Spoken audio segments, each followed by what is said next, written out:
1521, sa islang ito naglanding ang hukbo ni Ferdinand Magellan. Ang Homonhon Island na sakop ng bayan ng Giwan sa Eastern Samar. Mayaman ang karagatan. Mayaman din ang lupa para sa itinuturing nila ritong ginto, ang kanilang kalamansi.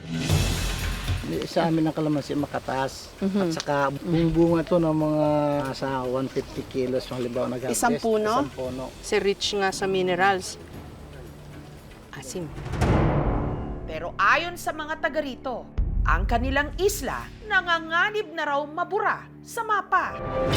Ang mayamang mga kagubatan at mayayabong na mga puno na inabutan ni Ferdinand Magellan taong 1521 dito sa makasaysayang isla ng Homonhon sa Eastern Samar, heto na ngayon ang inabot.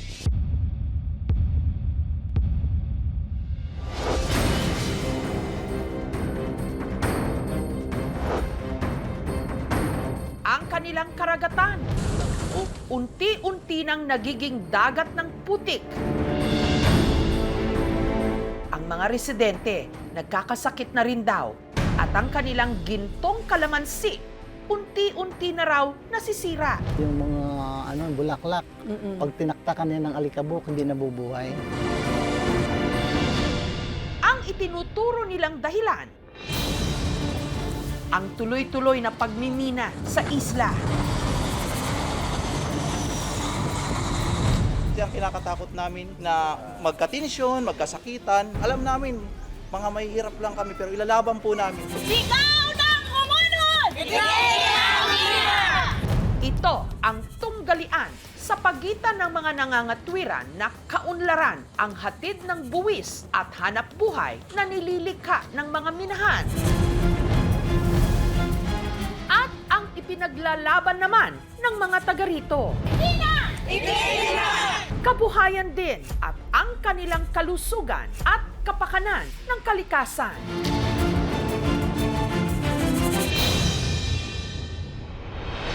Sa nakalipas na mga linggo, tinag at may mga nagmensahe sa aming programa tungkol sa nangyayari sa Homonhon Island.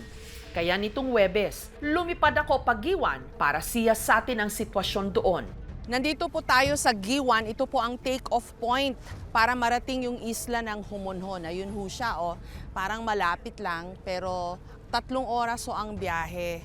Sakay ng bangka. Kahit dito sa Giwan, medyo ramdam yung issue dun sa isla eh. Kasabay naming pumunta ng Homonhon si Mang Lito. Kayo ho yung nakuna na nag-aano ng mga kalamansi. Ang farmer at buyer din ng kalamansi na ang litrato at panawagan tumawag ng atensyon ng marami tungkol sa mainit na issue ngayon sa kanilang isla. Oh, ano masasabi niyo ho doon, Mang Lito? Maganda po kasi napansin kami. Nagpunta ho kayo dito sa Giwan para itinda yung kalamansi. Nagpapalsin na kami dito sa Giwan ng kalamansi. Binabagsak nyo dito for processing into calamansi concentrate. So yun po yung kabuhayan ng mga taga rito. Apo. Kalmado naman, Kap, yung dagat, no? Ano Hindi oras? naman gumagalaw yung dagat pag walang hangin. 3 oras ang biyahe papuntang Homonhon. Sa laot, mabilis na nagbago ang panahon.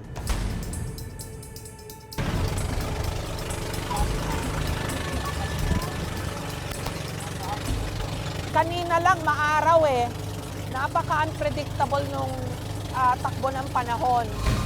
Pangkaraniwan na ito para kay Mang Lito. Ang paruot paalis ng isla ay bahagi na ng kanilang buhay at hanap buhay. Dito natin makikita kung ano yung pinagdadaanan ng mga taga-isla tuwing dadali nila yung kanilang produkto sa bayan. Sa Homonhon, unang dumaong ang hukbo ng Portuguese explorer na si Ferdinand Magellan. Mahigit 500 taon na ang nakararaan. Ito ang unang lupaing namataan ni Ferdinand Magellan sa ating kapuluan. Ito ang isla ng Homonhon. Sa pagkukwento ng chronicler o ng tagakwento na si Pigafetta, ang nakita ni na Magellan nung panahong yon, mayayabong na mga puno, At in fact, medyo nagtagal sila sa islang ito ng Humonhon.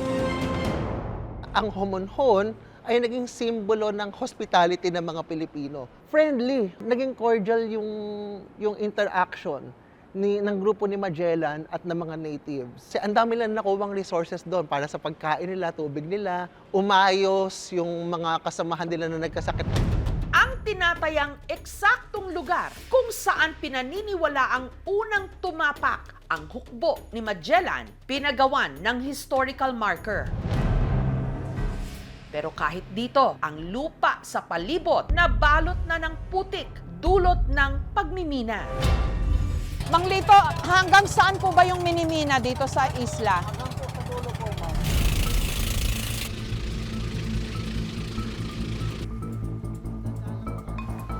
Okay, dito na tayo sa Humonhon. Dapat humalik sa lupa kasi napakalaking contribution ng Isla Humonhon sa ating kasaysayan. Ang isla may 8 barangay at 3 na lang sa mga ito ang hindi napapasok ng mga minahan. Hindi ito maliit na isla, malaki.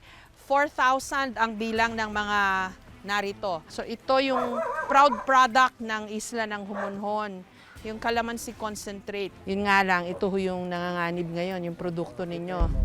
Kasi apektado na yung mga taniman ng kalamansi. Una naming pinuntahan ang barangay ni Mang Lito. Biro mo itong binabagtas ni Mang Lito para madala lang yung kanyang mga kalamansi sa bayan ng Giwan. Bago niya maisakay sa bangka, medyo masukal yung dadaanan niya. Pero malapit lang naman. Yun lang, sana nga lang daw may kalsada man lang para mas hindi sila mahirapan na magdala ng kanilang mga produkto sa bayan. Halos lahat ng mga pamilya rito, kalamansi ang kabuhayan.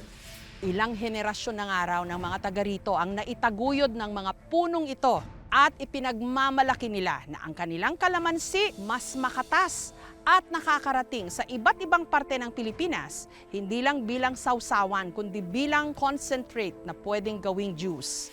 Giit nila ang yaman ng kanilang isla mapipitas mula sa mga punong ito at hindi namimina mula sa lupa. Anong advantage ng kalamansi ho sa inyo? Sa amin ang kalamansi makatas at saka yung halimbawa ng ganito. Yung bunga to ng mga sa 150 kilos yung halimbawa nag-harvest. Isang puno? Isang puno. Bakit po kaya mas makatas yung kalamansi ninyo kaysa sa ibang lugar? Sa lupa siguro Nasa yan, lupa, ma'am. ano? Opo, opo. Pero yun din yung lupa na habol ng mga minahan. Yun din, oo. Kasi rich nga sa minerals. Asim. Ang taniman ni Mang Lito may 100 puno. So ilang dekada nyo na hong kabuhayan tong kalamansi? Mula nung mag-umpisa kami ng dito na yung panagpaaral sa amin at sa mga anak ko. Matagal na to. Wow, habang buhay na kabuhayan. Nakatapos yung mga anak ko dahil sa kalamansi. Diyan kami na natatakot pag nakapasok ang mina dito kahit na hindi malayo pa yung alikabok, umaabot dito. Halimbawa yung mga bulaklak. Pag tinaktakan niya ng alikabok, hindi nabubuhay. May nakikita na ho ba kayong mga alikabok dito? Wala Meron pa. po. Saan po? Nandun yung hangin sa habagat ang hangin. Diretso kasi yan eh. Alikabok na nakapipinsala raw, hindi lang sa mga taniman nila ng kalamansi, kundi pati sa kanilang kalusugan. At least sa bahaging ito ng isla, makikita mo pa yung napakagandang kapaligiran. Maganda pa yung mga puno, naririnig mo pa yung mga huni ng ibon. In fact, isa yon sa mga pinangangambahan din ng mga taga rito. Ito kasi yung isa sa mga environment ng Philippine Kakatu. Baka pati raw yun ay maapektuhan pag tuloy-tuloy lang ang pagmimina. Naabutan naming nagpapaani si Aling Ana. So may kita ho kayong 10,000 kada linggo. Oh, malaking bagay. Yung mga anak ko kasi ma'am, tapos na mag-aral. Yan lang pinaaral namin. Dito lang sa Kalamansi. Opo. Ang galing ng katas ng kalamansi pala. Ang benta raw nila ng kalamansi, 65 to 80 pesos kada 100 piraso. Maganda-gandang kita. Ito lang talagang hanap buhay namin. Ano ho epekto sa inyo nitong pagmimina? Masisira, ang alikabok. Kasi kung masira ng mga uma namin, saan pa kami kukuha? Wala na kaming hanap buhay. Ang kagawad ng barangay Bitaugan na si Jonito nangangamba lalo't mula raw nitong Enero, pati ang kanilang barangay pinasok na ng isa sa mga kumpanya ng minahan. Pag upo namin ng January, na-check namin na lumalampas na sila sa Bitaugan. Kahapon nagsukat kami, malaki na, 5 hectares na ang sinakop nila sa boundary ng Bitaugan. Kaya andun, binarekadahan namin yun, tapos nilagyan namin yung mga bandira. Pero sabi ho yata nila may license daw sila, may permit, nabigyan sila ng mining permit. Ma'am, paano po sila nabigyan ng mining permit ang tanong namin? Wala namang dumaan sa aming endorso ng barangay Bitaugan. Mayroon kaming resolution sa Bitaugan na ayaw namin ng mina. Pinarating na po rin namin sa DNR. Andun na, may mga sinabit na po kaming mapapel. Kaya nilalaban namin yan. Kasi yung mga bata, yun ang susundan sa amin. Alam niyo po, Ma'am Jessica, matagal na kami. Simula pa ng April 3, nag-umpisa kami. Halos wala kaming tulugan dahil dito. Kasi gusto namin ito makarating sa DNR, National, MGB na tulungan kami kasi dito po kami nabubuhay. Ano sagot ho ng gobyerno? Wala pa kaming sagot. Wala silang binibigay. Yun nga, yung sana bigyan kami ng mabilis na aksyon. Kasi ang kinakatakot namin na magka-tensyon, magkasakitan. Alam namin, mga mahihirap lang kami pero ilalaban po namin to. Mula sa mga taniman ng kalamansi, binagtas namin ang daan papunta sa isa sa 4 na minahan na ayon sa mga taga rito, kasalukuyang nag-ooperate.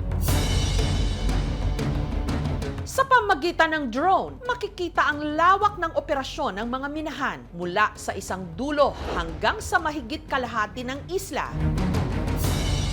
May dambuhalang butas o open pit kung tawagin. Gumawa ng parang terraces na mga daan ang mga heavy equipment ng mga minahan para maabot nila ang ilalim ng lupa nang sa gayon makuha ang inaasam nilang mga mineral katulad ng nickel at chromite. Yung mga mala-chocolate hills naman, kung tawagin ng mga taga rito, stockpile o imbakan ng mga lupa na may mineral na sunod namang isinasakay sa mga barko patungong China para magamit sa paggawa ng maraming bagay. Ang lupa ng isla ng Humonhon mayaman daw sa mga mineral katulad ng nickel at chromite na ginagamit sa paggawa ng napakaraming bagay katulad ng bakal, semento at kahit pa sa mga ordinaryong gamit katulad ng battery at yung ating mga cellphone. Yung geology ng Humonhon, part siya ng Eastern Philippines Ophiolite Belt which stretch from Samar to Surigao. Sa belt na yon, puro nickel yon, tsaka mga chromite. Ang nickel basically ay ginagawang stainless steel. Kutsara, kaldero, yung ating mga sasakyan, yung ating mga barko. Ang chromite ay isang mineral na ginagamit para patigasin ang mga metal at patibayin ang mga metal para tumagal ang gamit natin sa mga ito. Pero ang kapalit ng lahat ng ito, ang dati bundok at masukal na gubat, natapyas na patag. 1983 nagsimula ang minahan dito sa isla ng Humonhon pero small scale pa lang noon. Hanggang nung 2009, nung may isa ng kumpanyang nabigyan ng permit. Sa mga sumunod na taon, ilan pa ang nabigyan? Hanggang naging 4 at ngayon magli-5 na.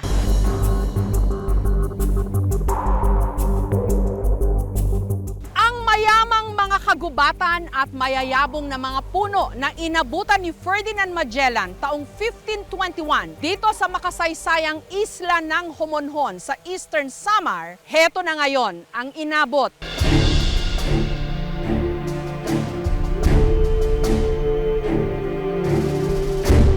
Trinadat na natin dito sa minahan mismo yung mga nagpoprotesta. Doon mismo sa harap ng open pit na minimina dito sa Humonhon para makunan ng nickel at chromite. Bakit po kayo naiyak na?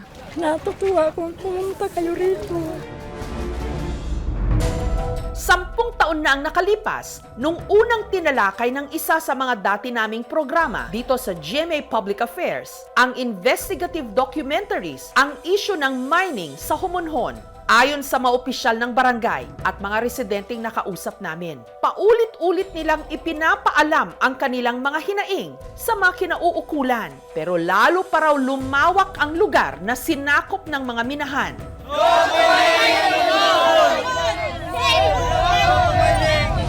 Kaya bukod sa pagpoprotesta, kailangan na rin daw nilang magbantay, gabi at araw, para ang kanilang barangay hindi mapasok ng mga minahan.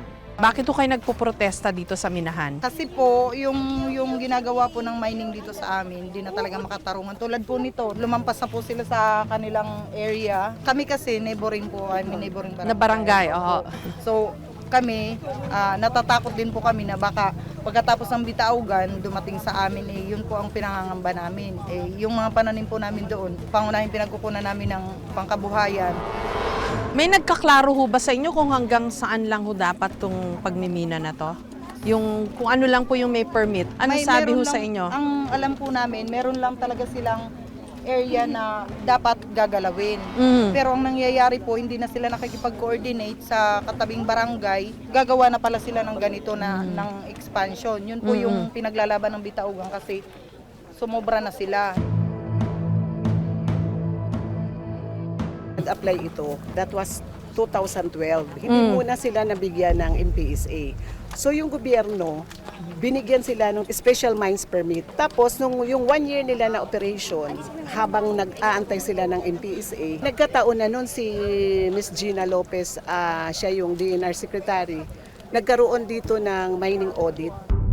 Katabilang halos ng minahan ang kaisa-isang high school ng Homonhon. Ayon sa mga magulang na nakausap namin, nagkakasakit daw ang kanilang mga anak sa matinding alikabok, lalo na pag panahon ng habagat. Naranasan po namin yung too much exposure to dust. Mga bata, ma'am, nag-a-absent sila kasi yung iba nagkakaroon ng sakit, nilalagnat, nagkakaroon ng ubo, nagkakaroon ng sipon. Hindi lang yung mga bata, pati na rin yung mga guro. Susunod kami face mask pag ura-ura na talaga tapo-tapo. Pangalawa, ma'am, na concern namin, destruction of classes due to loud noise of heavy equipment from the mining companies. Kanina iskilahan ginaagi-agian da matrak, itrak magbugat ng tiran, di ba? Nagiging maputik pag nauran. Tas madalunot daman. Bumaba yung enrollment namin, baka daw magkasakit yung mga bata dito. Okay gadla kung tanga may mina kinakabulig at mga tao, pero pag din ko concerned naman at makukunit magiging apekto bahit mga tao dire nga poros daera tas kami dire na ragin kukuan huna.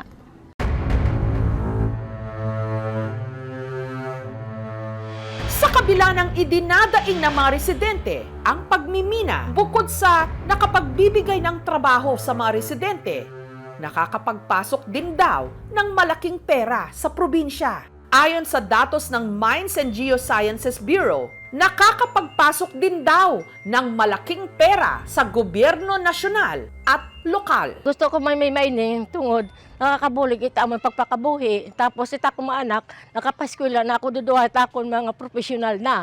Kung okay ton mina din ako mo tungod dit kamakoren at pakabuhi ba dagat di naman gud diya ora-ora yung kakuhan. Di naman kita makakuha gud masyado source by ton income. Ayon sa datos ng Mines and Geosciences Bureau na nasa ilalim ng Department of Environment and Natural Resources, nitong nakaraang taon, ang 2 sa 4 na minahan ng Homonhon nakakuha ng 8.22 million metric tons ng nickel ore o katumbas ng 172.84 million pesos na halaga ng buwis. Pero tanong pa rin ng mga taga rito, anong progreso ba ang pinag-uusapan mula sa minahan? Gayong sa kanilang isla, wala na ngayong mapagkukunan ng malinis na tubig. Apektado na raw ito ng mga minahan. Kailangan pa nilang umangkat ng tubig na maiinom mula sa giwan, kada galon, 80 pesos. Hanggang ngayon, limitado ang kuryente sa isla. Meron lang mula alas 4 ng hapon hanggang alas 12 ng hating gabi. Ayon sa mga mangingisdang nakausap namin, pati ang karagatan apektado na ng mga minahan. Noon yan, nakakauli ang 10 kilo. Tapos ngayon, minsan 1 kalahatit kilo na lang. Kasi yung mga isda lumalayo na. Kinakaliskisan mo yung isda. Yung makikita mo na yung mga lupa na parang kinain nila. Mga papayat na sila. Ang anak ko po, siyam. Ibinubuhay ko lang dagat at saka bukid. Hindi ako nagtatrabaho ng mina kasi ayaw kong masira yung bukid namin. Kasi pagdating ng panahon, sino naman kawa, di kami. Sila alis lang. Kami maiwan dito. Wala na kaming hanap buhay. Wala na kaming dagat nga mapupuntang kasi puno na ng putik nandun sa ilalim. Ang dati puting dalampasigan, nagiging dagat daw ng putik kung umuulan. Noon yun, hindi umaagos ang tubig kulay yelo. Ngayon na yan umagos na umpisa na sila sa mina. Ang ikinababahala ng mga taga rito, yung kanilang mga permit pang matagalan, dekada ang binibilang. So ang tanong nila, kung ganito na ang inabot ng kanilang isla at ilang dekada pa bago matapos yung mga permit na binigay sa mga kumpanya, may matitira pa raw kaya sa kanilang isla. Why is their gold and silver more important than my biodiversity? Matatandaan po nating naging masidhi ang debate tungkol sa mining, lalo na nung ang Environment Secretary ay si Gina Lopez. Wherever there's mining, the people are poor. It's not good at all. Okay, so the mining companies have to get their act together. Matindi yung mga naging debate roon dahil malaki ang pinsala sa kapaligiran, pero kailangan din ng gobyerno ng pera na maibibigay o maidudulot ng minahan. Ang Diocese ng Borongan sa Eastern Samar na siyang nakakasakop sa parokya ng St. John the Baptist, nakikiisa sa mga residente. Father, ano hong reaksyon nyo dito sa ganito hong nangyari dito sa Humonhon? Nakakapanugumo ang nakikita natin ngayon kasi sobra yung distraction na nangyayari sa isla. Father, may middle ground ba itong issue ng mining dito sa Humonhon? On the one hand, sasabihin ng mga minahan, yung mga sinasabi na nila dati, sayang naman yung minerals na nandyan, magagamit natin sa paggawa ng maraming bagay. Sayang din yung maiko-contribute nila sa ekonomiya. On the other hand naman, nandun yung mga taga rito na nakikita nila yung destruction ng kanilang environment. So ang tanong ko, may middle ground ba ho sa isyong ito? Sa side ng simbahan, wala po kaming middle ground. Gusto po namin na mapa-stop talaga ang mga mining operations dito kasi unang-una napaka-special ng Humonhon para sa amin, para sa ating mga Katoliko kasi dito unang pumasok ang mga nagdaga ng Kristyanismo. Tapos pangalawa, for 41 years na pong minimin ang Humonhon, wala pa po kaming nakikita na significant na mga changes.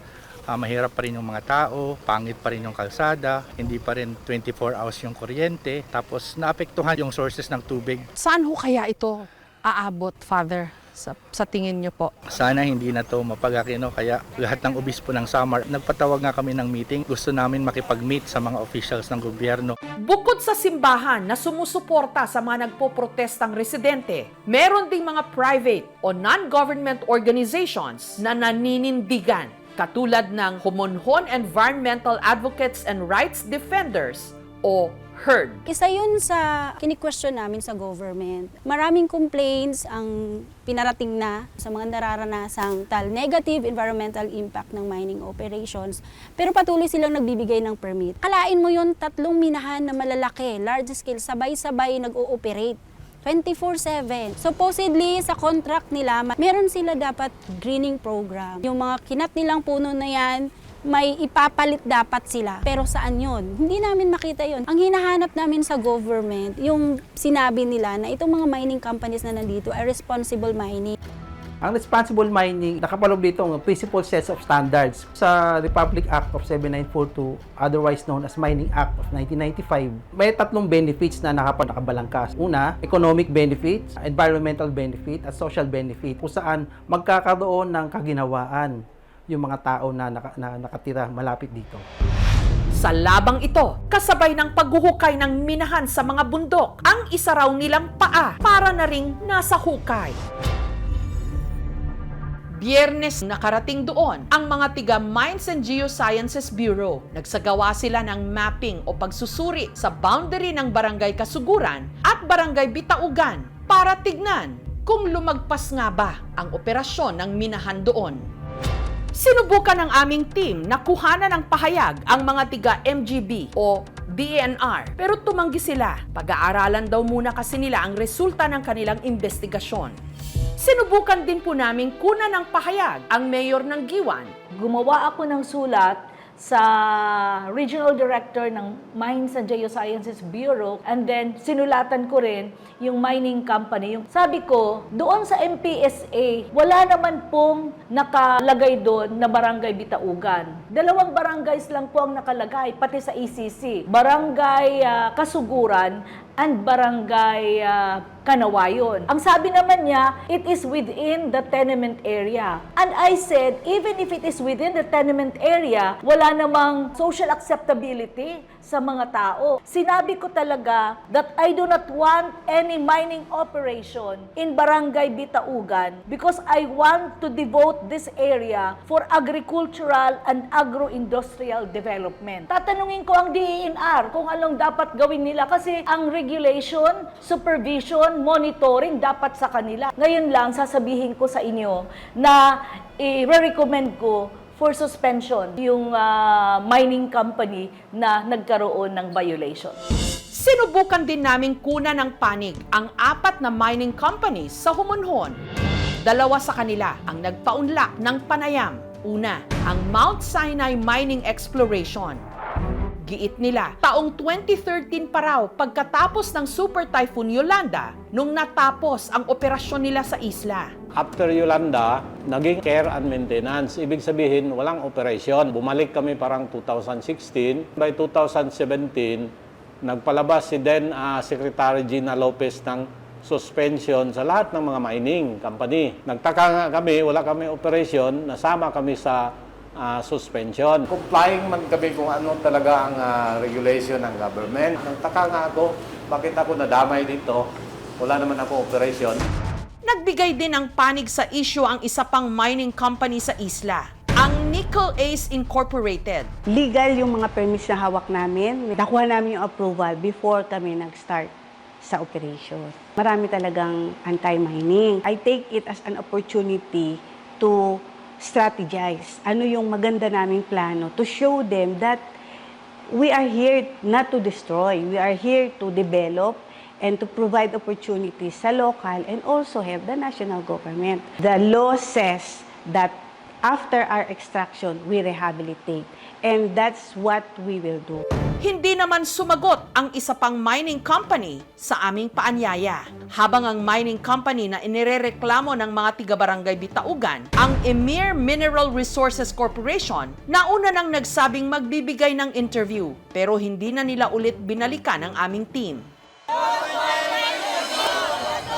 Samantala, matapos ang isinagawang rally ng mga residente, ang mga opisyal ng Barangay Bitaugan nakatanggap ng kopya ng sulat mula sa MGB tungkol sa desisyon ng Emir Mineral Resources Corporation. Pansamantala muna raw nilang sususpendihin ang operasyon nila sa lugar na inirereklamo ng mga residente.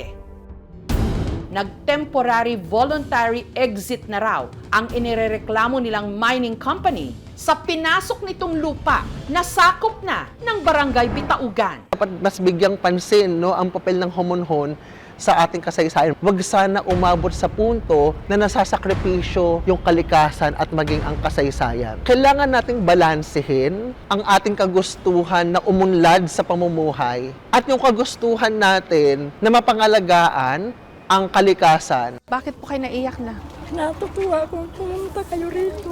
Malalim ang pinanghuhugutan ng mga nagpo-protestang residente ng Humonhon sa labang ito. Hindi man daw nila maibalik ang dating sigla ng kanilang isla. Kahit papaano, sana maisalba pa rin daw nila ang natitira nitong yaman at ganda. Lalo pat para sa kanila, ang tunay na yaman wala sa mga nahuhukay, sa mga pinatag na bundok, kundi nasa umuusbong mula sa mayaman at mataba nilang lupa. Thank you so much mga kapuso. Kung nagustuhan niyo po ang videong ito, subscribe na sa GMA Public Affairs YouTube channel. Don't forget to hit the bell button for our latest updates.